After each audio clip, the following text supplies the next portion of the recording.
be October the 1st. Thank you all for coming. Commissioner Sullivan is going to give us the invocation.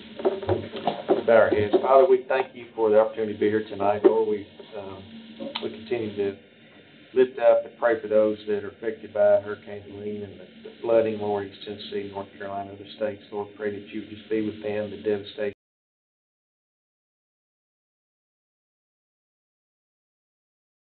Be with us as we finish out our day. Surround us with your love and your protection, Lord. Be with us tonight as we make decisions about how to spend this money most effectively to benefit the people of Sumner County. We thank you for all involved and for all that you do for us in the way that you lead, guide us, and direct us, and that you bless us. In Jesus' name, amen. Amen. Next item on the agenda is the Pledge of Allegiance. I pledge allegiance to the flag of the United States of America and to the republic for which it stands, one nation, under God, indivisible, with liberty and justice for all.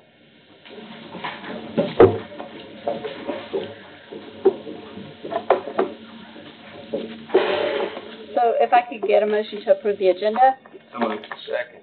All in favor, say aye. Aye. Any opposed? Motion passes. We have an agenda. Recognition of the public. We have 3 names on the list.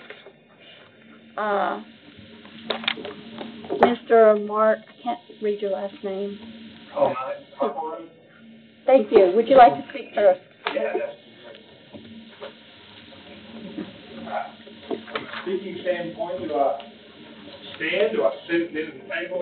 You know what? A lot of people are comfortable at the end of the table. I'm You good. stand however you'd like. Yeah, that's fine. Excellent. Well, I'm Rod Harper Road. I'm the market president for High Point Health with now the Ascension St. Thomas. Thanks for having you.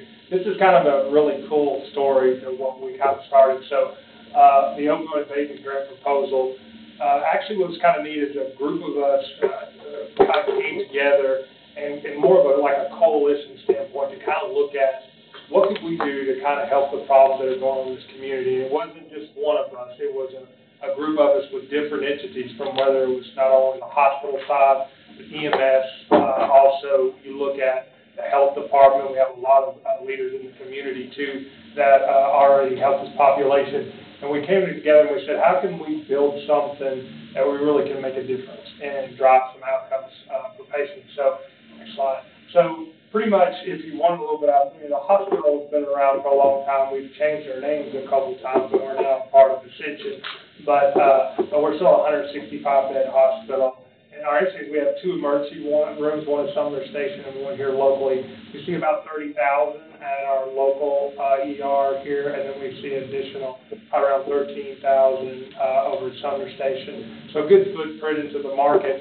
And one of the big things that we started looking at when we first sit down is why Sumner Regional, and why are we kind of pulled in the center of this piece? Well, if you look over, EMS has about 574 runs, and about 13 of those were going to different hospitals. But when we looked at the overdose population, the crazy thing about it was that 50% of that volume was coming to Sumner Regional here locally. So we started to look at what would be the concept to take those patients that we have, the highest population that are coming to, and try to figure out a way, how do we support those and support the community? And really one of our bigger driving points, and you'll go to the next slide, is there'll be a couple concepts we want to talk about, but one big one that we looked at is a nurse navigator when we start thinking about how to support. And this concept is not uncommon. We use nurse navigators in the cancer program, so when a patient comes in and they get sick, we're able to help them throughout the process, get to their appointments, go to different specialists based on what's going on. So we kind of use navigators as really one of the key blocks to making sure the flow of patients. So when we came with this concept, we were like, one of the main pieces for this program to be successful is we've got to have a nurse navigator, and it's got to be centered at where most of the patients are flowing through, and that is in the emergency room at Sumner.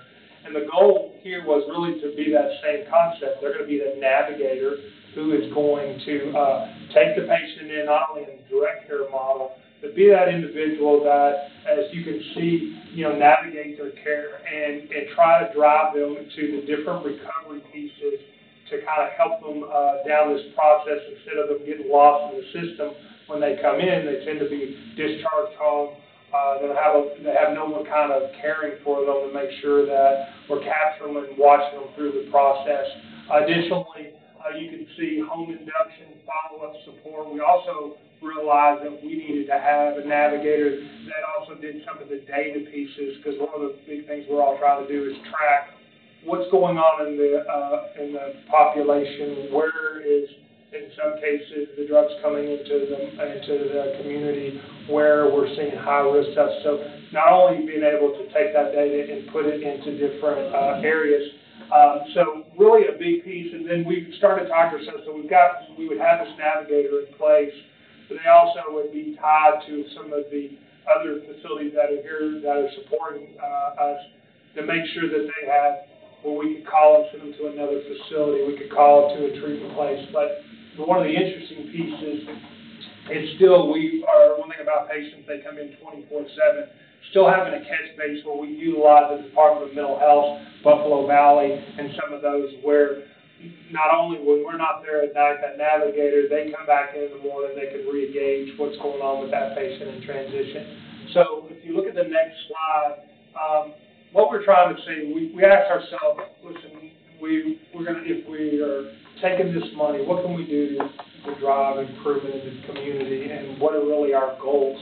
If we look at our strategies, one of the big things, number one, is we want to save lives. I mean, I think I'm a nurse at background, and my healthcare piece of me says the right thing to do is always, what can we do to save lives, number one. And a lot of the research showed is engaging them, the population as they first come in the door, and they feel like they have a sense of belonging, and that we're connecting them throughout the community is a big driver.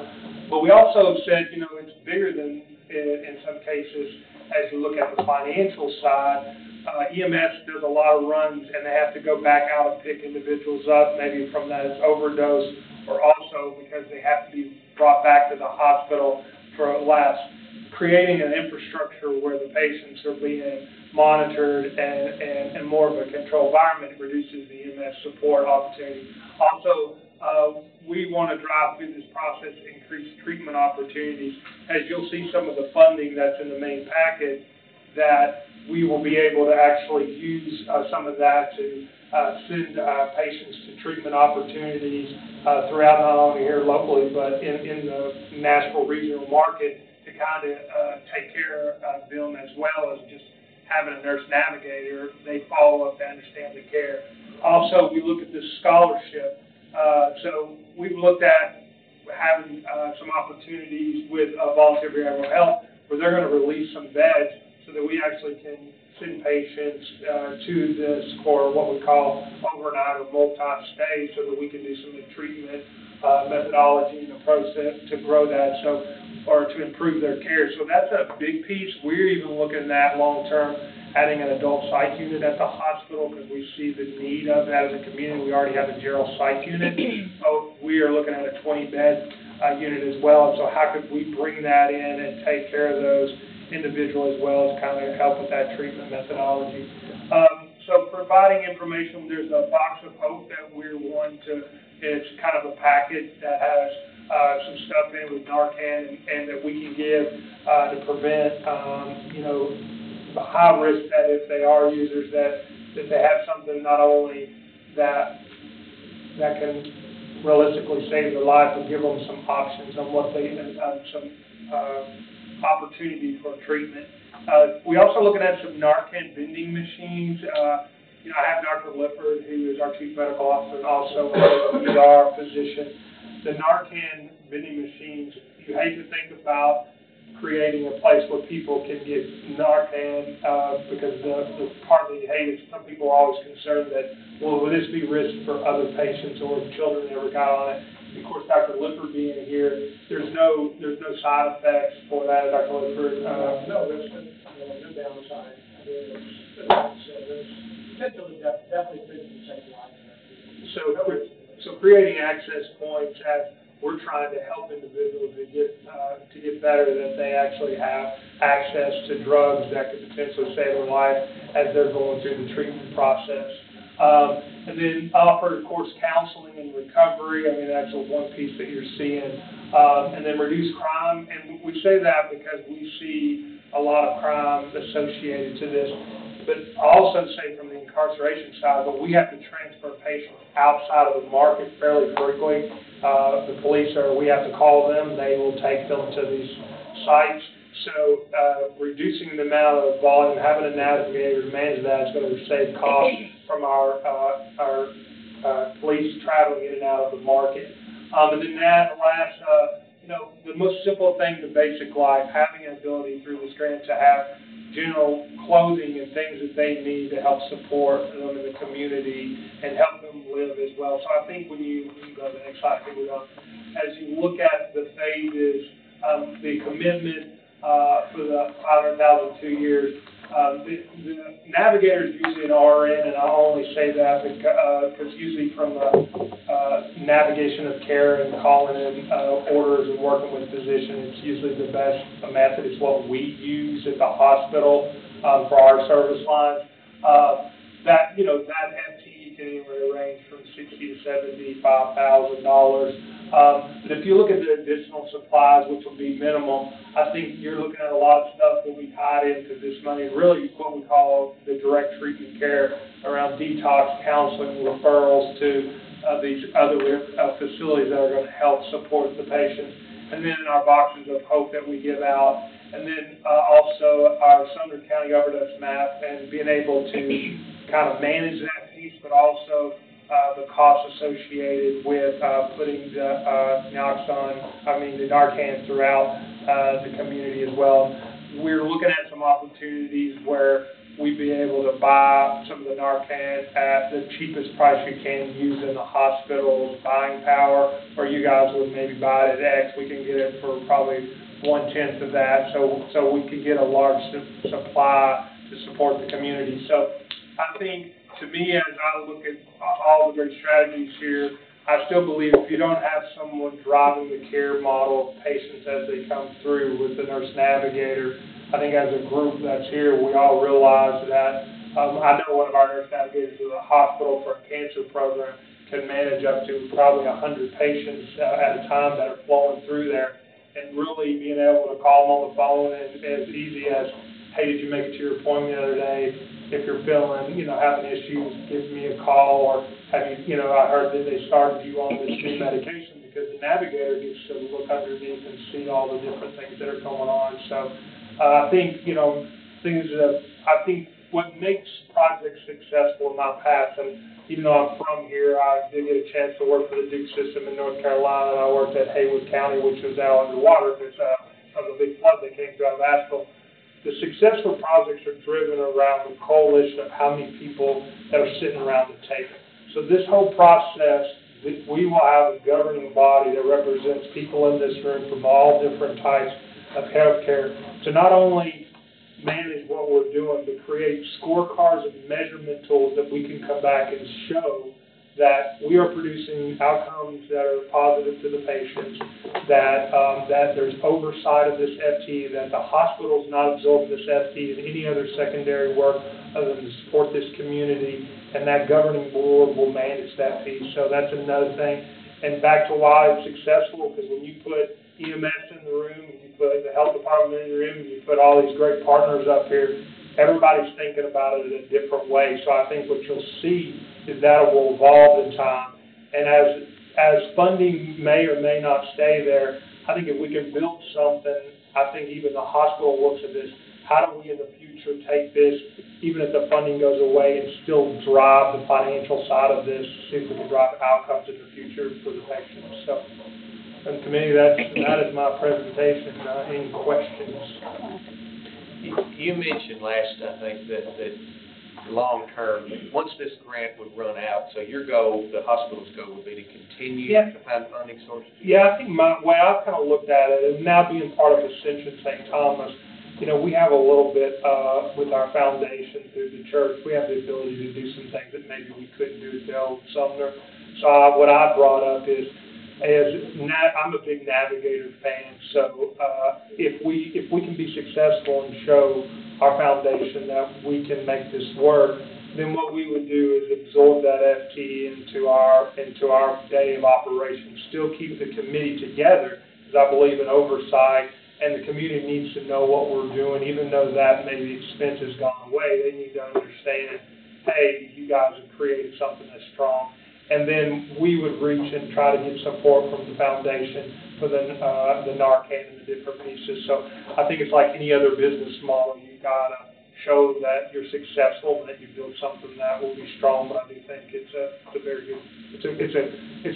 I think it's set up for success based on the design of the team and what we kind of put together for it. I have a question. Yes, With ma'am. the Navigator, do you see that as a one FTE or two? Are they going to be there like Monday through Friday, 8 hours, or are we looking at? You know, I think that's where the committee, as we go to hire, we determine I always say we find your highs, because we track every patient that comes in. So if we see our higher risk on, let's say, Friday, Saturday, Sundays, or whatever, and we hire somebody in that functions in probably 4 10-hour shifts, and then we can rotate that. But if not, the days that they're not open, we would use the secondary support that you saw. The one thing about a Navigator is the same way if a Navigator was on vacation or gone, we still got to have backup support, but the Navigator would be able to track everybody that came in, so they would be able to come in and take their sheet, like we know with patients on Monday morning that maybe came in with heart failure, that our Navigator needs to see. Even if that patient's discharged, that Navigator would still have the runoff of everything that that patient's doing. They would pick them up on the phone. They would have, because they work for us, they would have HIPAA training, so they'd have access to their chart, so they would know everything that's really kind of going on. So I think we would use it kind of like how we're doing it here, but I think I would probably lean on our team to kind of decide what's the best hours of operation based on when the patients flow through the yard. My gut was telling me Friday and Saturday, but we have not pulled that. Dr. Lipper would probably. I'm thinking the same thing. I'm thinking 4 10s over the weekend, second shift. That's going to be your highest yield. But like you said, Ron, so someone comes in, these patients right now, we don't have to do the off. You know, they come in, they overdose, university overdose, and that's the product they sign out.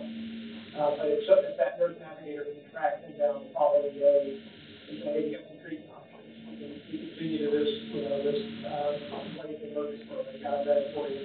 Or, you know, what do you have? We get you some Narcan. Okay, and you thought about doing, you know. So even that, I mean, it's just having something, someone that can follow up.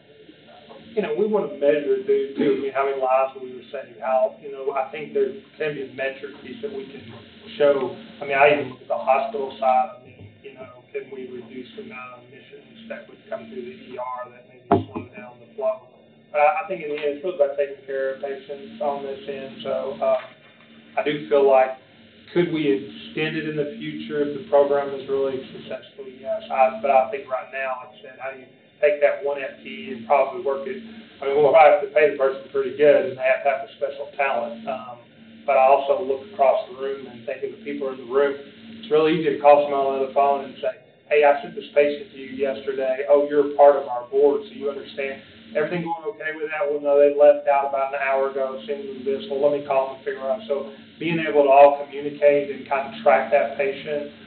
Some people will walk away from it when we get that, but still the goal is you're never going to be 100%. But if we could even say 30%, I would call that a victory. So I'm interested to see. And maybe I missed the number, but I think that you said that the EMS runs for 572? Outside of the county. Outside? To other hospitals, I'm sorry. I think what I would like to know is how many overdoses are you seeing? Because I don't think that was in there. Yeah, I think it's in our main deck, and I should know that, you know, but that's why I'm reaching to my wonderful smart people that back me up. 574, 51% were taken to 10.9. So 200 So all of those runs were overdose runs. Mm-hmm. I see.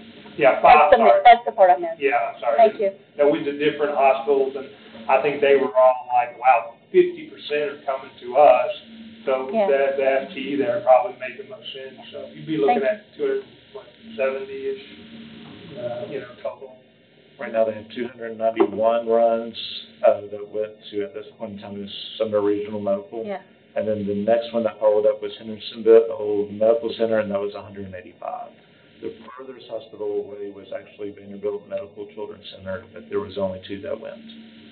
And I would say if we have any pediatric piece, we would definitely lean heavily on Vanderbilt St. H in that one. Even with Ascension's not known for their pediatrics, so we would probably run with them on that. Thank you. Yes, ma'am. Why is this not something that you guys have already implemented pieces of already? Really, we haven't been tracking the data on it from our end, and most of the time, I probably would say we probably meet it in the hospital and kind of pushed it on. It wasn't until the data started showing itself that we were like, this is probably a bigger deal than what we realized that it was. Well, and we sure try to do that. I mean, it's just piecemeal, it's just, I don't work at ER, I don't deal with those. And we give them a sheet about treatment options, which is, it's better than nothing, but we don't do Narcan right now. I use Narcan and PBS and things like that. Well, Narcan used to not be over the counter either, so we wasn't giving it out, but. But we did some pieces to this, it's not consistent. Have you taken it to, you said higher ups or and had that conversation at all? No, because I think, we, of course, have 90-something hospitals and with the centers in the middle market. Probably not been, I think we're all going through the same issue, and I think what they're saying, what I would believe is, do they feel like we can make a difference in this piece? They want to see some data off of the process as well. What I say, if the committee decided to go in a different way, we probably wouldn't go as deep into it as, the Narcan throughout the community. Would we look at abbreviated FP that we would support? Yeah, I probably think now that I've seen the numbers, I would try to figure out it probably wouldn't be to the extent of what we're doing now. Because I'm still, the goal that you're trying to determine, we did have a lot of people around the table saying, I'm willing to bring them to, our center or the health department's giving us some data that we haven't seen. So I don't know. I think there's an opportunity. I'm a big Nurse Navigator fan, so I think there could be a future plan we would do, even if not. It just would probably be a little more abbreviated, smaller and important.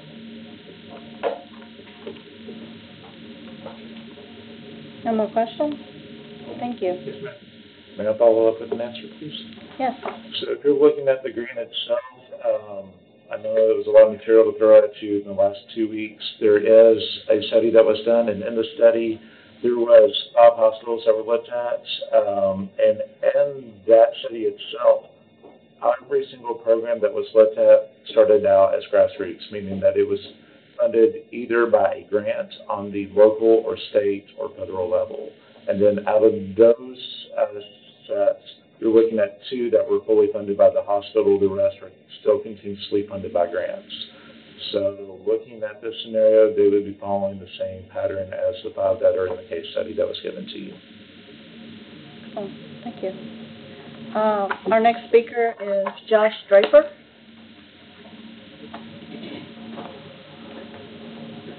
Josh Draper, 1015 Lake Road, Westmoreland, Tennessee. Hey guys. So I'm glad Rob went first because this is what I'm talking about. He laid it all out there. From the coalition standpoint, as well as I'm also the chair of the subcommittee for substance abuse for the Health Council. I'm also speaking to you as someone who is in long-term recovery, who has dealt with this stuff on a personal level. And Megan and I have poured over this packet, and I think the biggest reason why we are in support of it, it is a holistic approach to tackling this, which is what this money is supposed to be for. It's not just the hospital. We heard about the 51%, 270, whatever, to Sumner Regional, but the heat maps are another big part of this. That allows us to see, okay, maybe they didn't go to Sumner Regional, but I know just from a personal level, I talk to people in recovery all the time, and my phone is always on for anybody that needs help. Whoever this nurse navigator ends up being, they're going to have me on speed dial, I hope. And we will find a way to get out into the rural parts of the county. And even though Sumner County is growing the way that it is, there's some holes out there. This plan, in my opinion, in the opinion of the coalition, really fills in a big gap. There, I'm somebody who I graduated from recovery court, and it saved my life.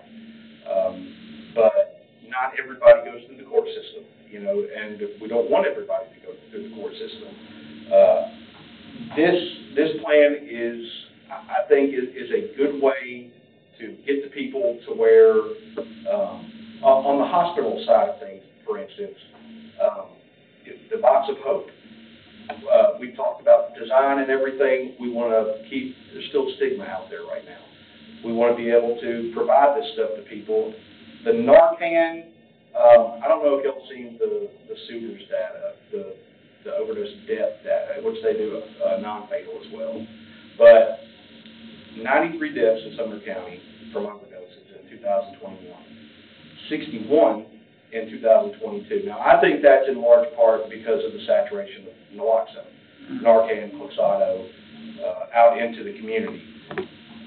We can get more of it out there, and this plan allows us to do that, not only with the boxes of hope, but that's something that we partner with the regional overdose prevention specialist. If for whatever reason we need to get some to somebody quick or train an entire group of people, we have resources to do that too. And that's the biggest positive of this coalition. We may not know all the answers just yet. You don't know what you're going to come up against, but I think this team that's put together right now will figure it out. And we just wanted to throw our support into it. And so if y'all have any questions for me as well, please let me know. Thank you. I've got one. So obviously you're in this every single day. But at the end of the day, we've got one pie that we're trying to split up. So if you had, this is, in my opinion, $500,000 is a lot of money. So if you had that money, do you think it would make a bigger impact doing something like this, or supporting recovery board or something like that? We've got all these people asking for the same money, so we want to try to figure out what's the biggest impact. So I understand, and like I said, from somebody who graduated from recovery court, and I was just meeting with recovery court this morning that we're storing some of their stuff in our storage unit. We partner with them on Recovery Fest. We partner with them on all kinds of stuff. I won't say anything to the negative about them. What I do know is this project serves the most amount of Sumner County residents of any plan that I've seen to date. That's what I know. And I have close personal friends who have overdosed and died that went through recovery court, who have not gone through recovery court. I've got a friend that overdosed and died less than a half mile away from Sumner Regional. And, so yeah, I do deal with it every day. I wouldn't be up here talking to you guys if I didn't think that this was a good idea. And I think because of the people that are involved, you've got a lot of people that can get out, and the mobilization of it too. Megan and I are mobile. I know we've got an office and everything, but we're literally all over the county all the time. That is our everyday job. That's what we do. I know, the health department the same way. So, yes, while the nurse navigator would be in one location, we are going to make sure it gets out to the rest of the county. And I know some of the recovery court, they do, again, they've saved a bunch of lives, the people that I know. I'll just speak on this, that I think this is the most holistic and comprehensive plan that I have seen to spend this money on, and I think it would be a wise investment. thank you. Thank you. We have our final speaker, Haley Bush. Hi, everybody. My name is Haley Bush. I'm the VP of Operations for Volunteer Behavioral Health. I am kind of all over the area, so I have several different addresses. Just a little bit about volunteer behavioral health and kind of what we do and why this project is really important to us. I think we can all agree that sometimes access to care is the biggest barrier for our people who are struggling with addiction. And we have tried really, really hard to make sure that all of those barriers we are able to overcome those. So with that being said, Sumner County currently volunteer behavioral health holds that crisis contract for this county, meaning that we have the crisis assessors that are placed within the hospitals and kind of all around, and we can make referrals to our new detox and crisis stabilization unit that is located in Statesboro. Something really big is we accept no insurance. We accept TennCare. We accept commercial insurance. We accept self-pay. We have sliding fee scales. Something else, that we are mentioned here is the box of hope, and so that provides access to the intake appointments. It provides access to care management, med management, IOP, along with the detox services. So really, we try to wrap our arms around these people in every aspect that we can, and we really want to meet them where they are at. And a lot of times when they're coming into the hospital or the ER, they don't have insurance or they don't have a lot of treatment options, and we want to be able to provide the options that they are looking for that help them get help, but also, don't make it too difficult for them to be able to access it. We provide a wide variety of services, and there are locations that kind of scatter all around Middle Tennessee, even into East Tennessee. So even if they are visiting here and they end up at Sumner Regional, we can continue that care somewhere else, and we are all connected. So again, really, really closing those gaps and improving access to care.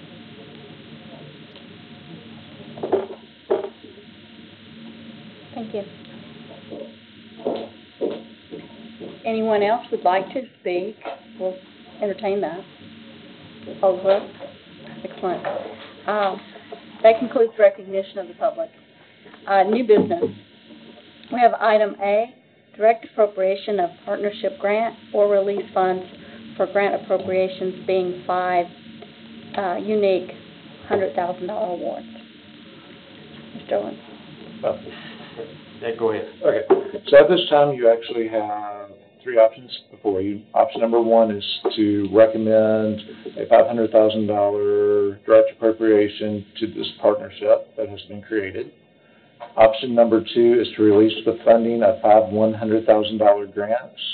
For that to happen, we will be on a cycle that would actually start tomorrow. Round 1.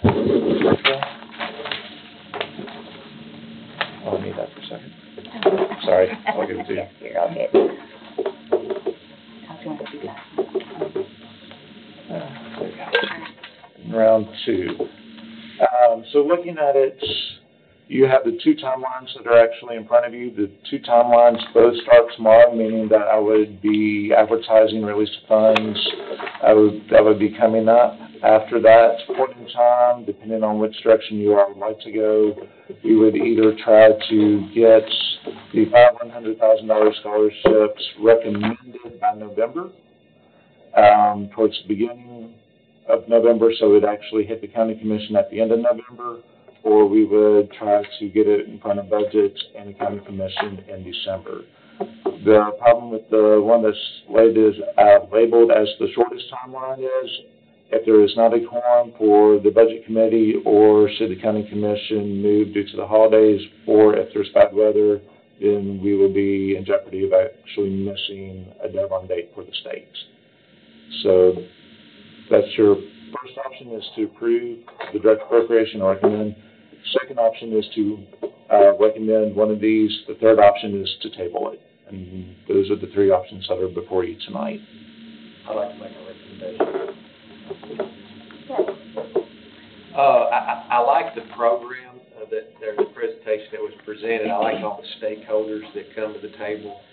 I too had a friend that died right down the street, in seeing distance from the hospital, and he died. He was my best friend when I was younger. But so I like the fact that the Narcan will be available, and I like the answer that long term. If the data provides that this is working, then it would be an ongoing thing. I think it would be very beneficial. So I'd like to make a motion that we fund this program, $500,000. I would second that. With everything you say, I agree. Can we get a discussion from the sheriff's department? What is your perspective? I absolutely 100% have nothing but confidence in Josh Draper. And if he stands up before us and says that this is the best program to spend money on, then he's got our support. How much money is left? Right now, you got $500,000 that has to be earmarked by January 30th. And then after that, do we know? Then after that, you're looking at, can I borrow a pen, please? Thank you. Then after that, you are looking for FY 25/26. We'll be releasing $391,525.52 to go out to the public for grant appropriations. And then we still had retained $500,000 based upon the vote that you all did to retain the funds to see if there was a program for recovery courts and do it in the same manner that we are accustomed to right now, where they would give a presentation. So there's roughly $891,525 left.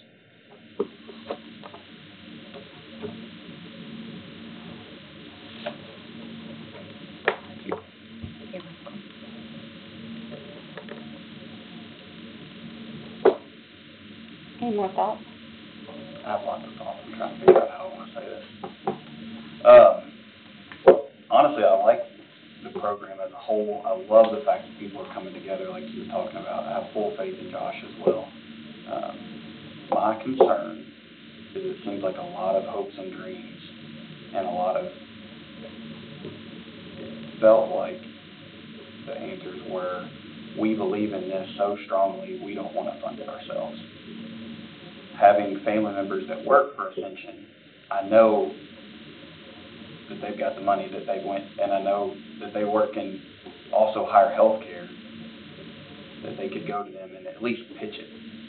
And it was that, the response that I got was, we haven't even done that yet. We hand them a piece of paper and we think that's enough right now. And I think $500,000 is a lot of money when you think about Sumner County CASA, when you think about all the Celebrate Recovery, the Recovery Court, all the places that have came to us and begged for $20,000. And now you're basically cutting all of that out to give to one potential partner that in all reality could fund it themselves, or at least a portion of it. And then when the feedback was, if we can't fund all of it, we're going to cut the pieces out that I actually like, the partnership pieces of the Narcan. And it's hard for me to wrap my head around somebody, a top tier candidate who's going to take a job for 2 years in hopes that it picks up after that. I'm not going to apply to a job knowing that the funding might run out in 2 years. Would you?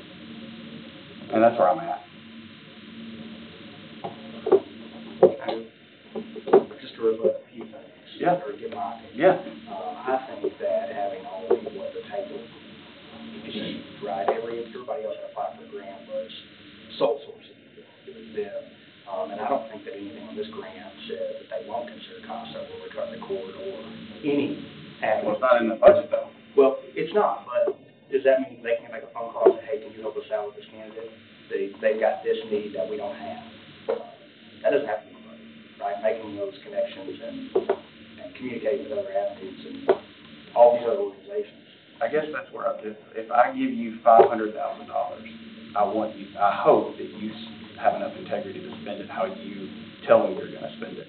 Right, but they're not having to write down CASA in this to make a phone call to CASA. There's not enough they can help. room in there. Tell me where there's enough room in that budget to have that. Didn't he say that the nurse navigator could handle 100 patients and make phone calls? I mean, that's their job. Could. Resources. And then how does CASA get that money to fund it? Because it's not in here. That's where I'm at. That I don't. That's where I'm at. But on the grant employee, we have one right now in the jail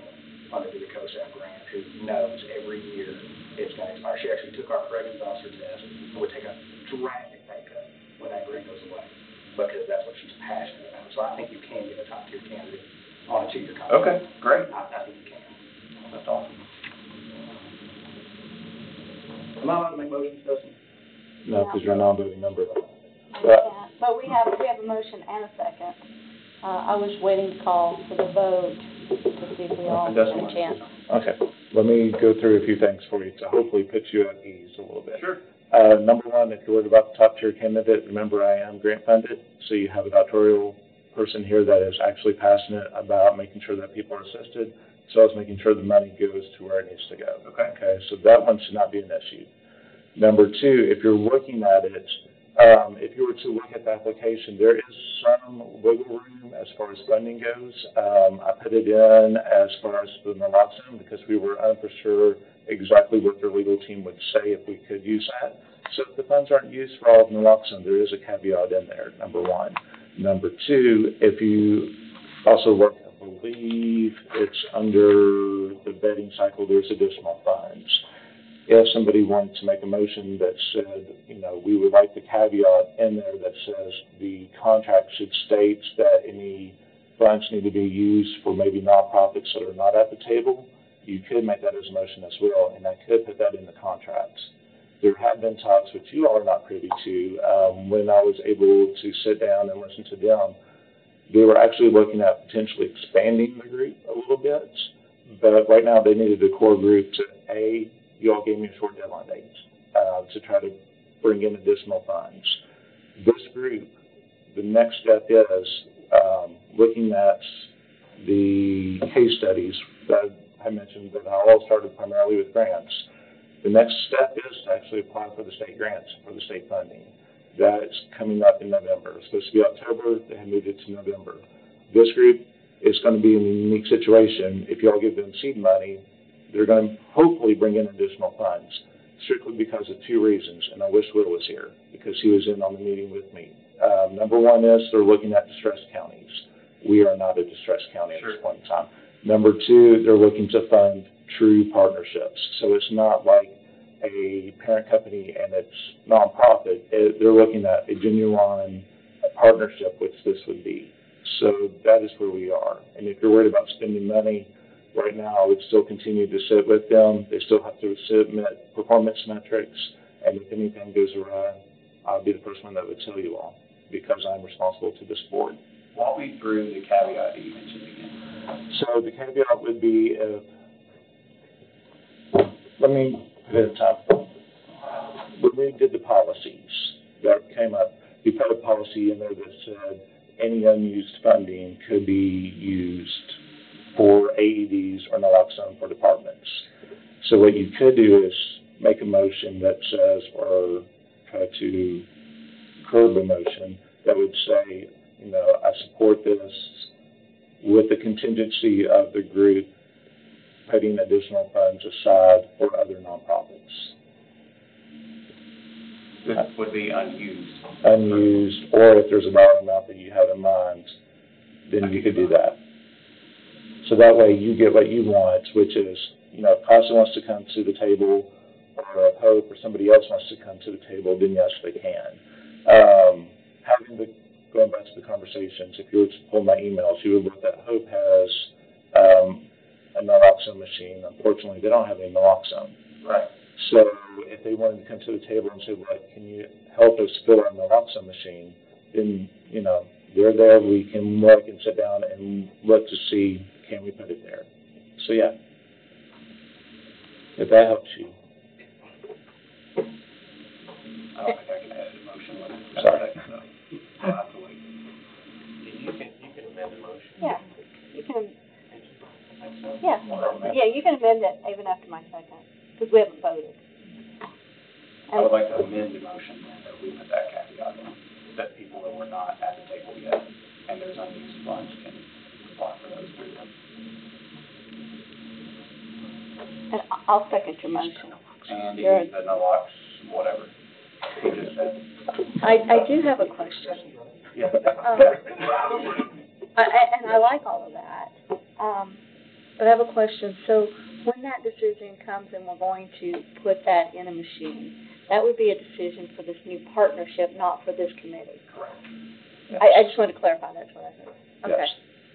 So, for example, right now, Hope has their areas. According to the application or the information that was given to you all, right now Volunteer Behavioral Health would have one machine, as well as Sumner Prevention Coalition.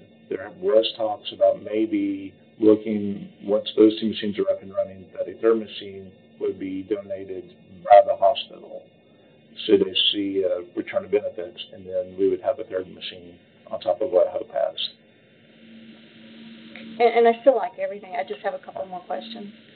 When do we get performance reports? Performance reports are on a quarterly basis. Quarterly. So they would be, if it's the nurse navigator, they would be submitting us quarterly reports for us to disseminate. Right now, the first quarterly reports, all the contracts that you all had recommended, all the work you recommended that were approved, all the contracts have been sent out, they've been executed. So the first round will be in October. I think that should be this month. Yeah. And then how soon before we see heat maps? Because that's pretty exciting. So heat maps, if this is approved, then Chief Posh would actually have to access it, the funds, and then we would have somebody from the state actually integrated in. And then anybody that is with the hospital, I would have access. How would have access with health department if the drug task force wanted the availability, they would have it as well, including dispatch. And I'm just thinking for applying more resources in areas. Yes. So I asked you how long. You told me. So it would be January is when the contracts would be fully executed. So if we were to work with Chief, you're looking about March. Excellent. So I think I second your amendment. So we have a motion and an amendment. And first we'll vote on the amendment. All in favor, say aye. Aye. No opposed, it's unanimous. Sorry, you don't vote. But we're glad you're here. We're very happy you're here. Just so everybody knows, we're not excluding him. Not in. And then we'll take a vote on the main motion. All in favor? Aye.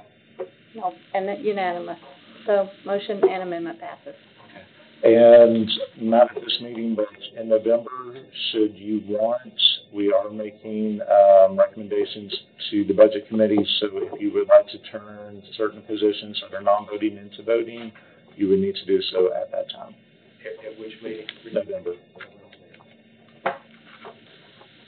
That's not set though, right? The October meeting, the one that was moved, right?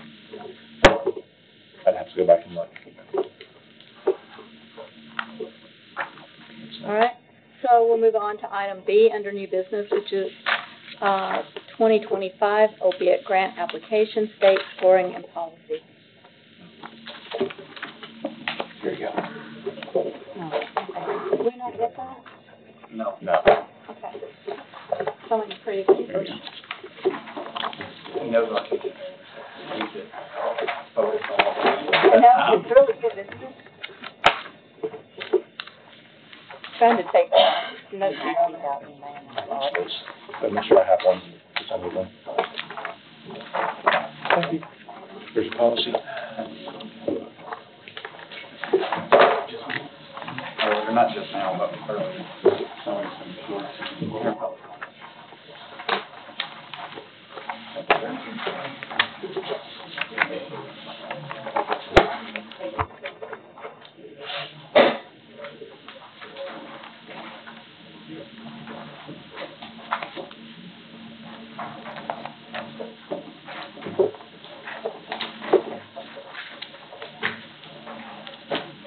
Okay, so in front of you is actually the application that will go out for FY 25-26. All of the recommendations for changes have been made and solidified. The only difference in this, that what you saw the last meeting, is the fact that Jessica went back and made sure that all of the numbers, or Jessica and myself did, like section 1, that everything started to align better. And it is all in PDF format, so it is more easily available than last year's format.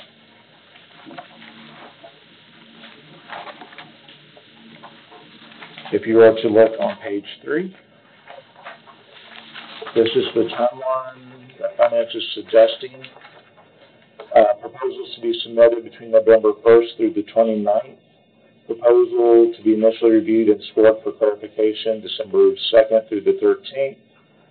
I will begin to seek clarification from the grant applicants on 16th and 17th, with them formulating a response from December 17th through the 20th.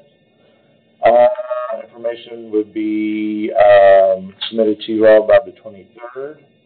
You all would have from December 23rd to January 14th to finalize your scores and hand them to me. There would be a special call meeting on January 16th to determine what the line is for the awards, and then I have to have it to Bethany on January 30th to put it into the upcoming budget discussions.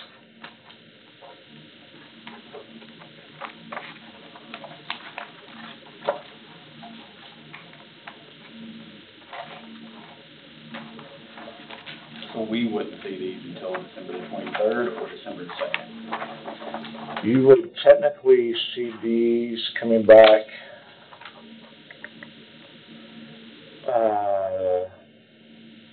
the responses to random Christmas present.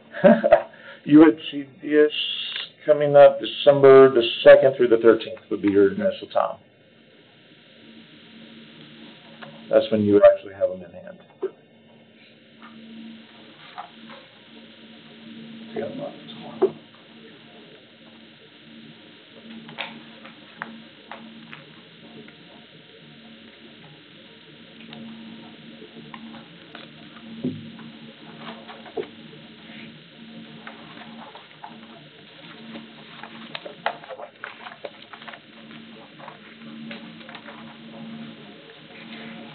That's not something we need to vote on or anything. I'm needing a recommendation so that way I can format it and get it out there. All in favor? Aye. Passes unanimously. Next up, policy for scoring and funding availability. This is what we went over last time. Nobody offered any suggestions or any changes, so therefore it's being presented to you a second time with a request to proceed forward to move it on to the budget committee. Motion to approve, send this on to budget. Second. All in favor? Aye. Passes unanimously. Last up is the scoring sheets. The scoring sheet had the 2 items being removed. The one that comes to mind is, do you believe this program should save a life? Because that was an arbitrary question, so therefore it was removed. And I am looking to move this forward to the budget committee. Second. All in favor? Aye. Passes unanimously. There's not a lot of changes from this one to go out. No. And then we'll move on to item C, to give us an update on the remaining funds and recommendations to follow the policy of infrastructure for county departments. Yes. So, as you remember, the last time we had roughly $12,000 left, I was to go out to the drug. I just lost the name. I apologize, Josh and Megan and Charlotte, who are sitting back there making fun of me now. To their groups, I asked for inputs. There was discussion about bringing in a speaker that could benefit those that are in rehab as well as the community and those that are actually healthcare professionals. We did identify one. However, there is 2 groups that are looking to maybe bring in a speaker with this next round of grant applications. So I've been asked not to proceed going down that venue. So we are requesting the $12,000 that is remaining to go towards the policy, which is to put naloxone and AEDs in county buildings. If we were to buy new ones, we would get roughly 4 new ones, I believe. And then if we were to get ones that are refitted, meaning that they have been used once or the batteries have gone bad and they had to go in and fix it, then we could get it roughly at a third of that cost. So we would triple the amount of AEDs and naloxone that we can put in the county buildings. And that would be your recommendation. What I would do. I like that, and I'll make the motion to do that. Okay. I would like to know also where we have devices so we can see how much coverage we do have for future meetings, if you could bring that back. That will happen for future meetings, and I am also aware of the risk management team who has expressed interest in applying for coverage for buildings that do not have any coverage for AEDs and naloxone. And I believe that Ms. Kim White will be reaching out to Eric's office to see how many that they would want as well, because I believe you all are sitting on like 2. We bought a bunch of them Yeah. last year. So. We have AEDs in the shade. Yeah. One in this building. Yeah. We put a lot of ARPA money on that. We really covered it. Perfect. That's what I was gonna make sure. For county buildings, when I talked about applying for the state funds to continue the hospital partnerships, there is funding in there that's set aside for the naloxone machines. So because we would be already have those 2 in place, it would free up the funds. And for the state grant, I anticipate requesting additional AEDs and naloxone kits to be put in the buildings that we cannot put anything in at this time. Do you have any resources for training of staff? They did that. So if you're looking for the training, Kim White and our dispatch team would do the AEDs, and then for our group, Sumner Prevention Coalition was addressed. They'll be doing a small training for us, hopefully in March, just to go over the basics as far as the opioids, what is actually hitting Sumner County, as well as how to use the naloxone. And we'll be moving in that form or fashion to help educate everybody, because as I have openly admitted, I am more focused on the grants and the finances than I am everything. So this will be a training opportunity for me as well. So as I said, I'll make the motion to take that to infrastructure. So we have a motion and a second. All in favor, say aye. Aye. Motion passes unanimously. That brings us to the end of our agenda. Motion to adjourn. Second. Passes unanimously.